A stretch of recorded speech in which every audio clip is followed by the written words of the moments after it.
સૌથી પહેલા વાત કરીએ ડીસાની ફટાકડાની જે ફેક્ટરીમાં આગનો જે મામલો હતો તેમાં હિંમતનગરના ફટાકડાના વેપારીને નુકસાન કર્યું હોવાનો ખુલાસો થયો છે। હિંમતનગરમાં ફટાકડાના વેપારીને આરોપીએ લાખોનું નુકસાન કર્યું હતું।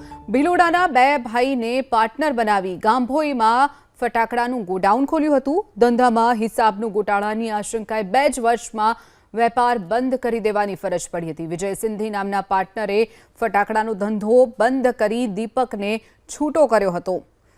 તો 21 જિંદગીનો ભોગ લેનાર દીપક મોહનાની વધુ એક તેની કરતૂતનો પર્દાફાશ થયો છે। હિંમતનગરમાં ફટાકડાના વેપારીએ આરોપીએ લાખોનું નુકસાન કર્યાનો ખુલાસો થયો છે।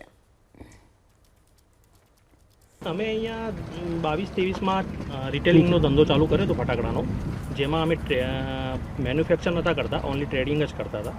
જે અમે 2 વર્ષ કર્યા પછી અમને યોગ્ય ના લાગ્યો, આ ધંધો અમને અનુકૂળ ના આવ્યો, કેમ કે અમને એવું લાગ્યું કે ભાઈ ઊંઘ વેચીને ઉજાગરાવાળો ધંધો છે, એટલે અમે એને વેળાસર જ વાઇન્ડ અપ કરવાનું નક્કી કરીને અને એને વાઇન્ડ અપ કરી નાખ્યું। અમારું જે લાઇસન્સ હતું એવી અમે કલેક્ટર કચેરીમાં પરત જમા કરાવીને પૂરું કર્યું।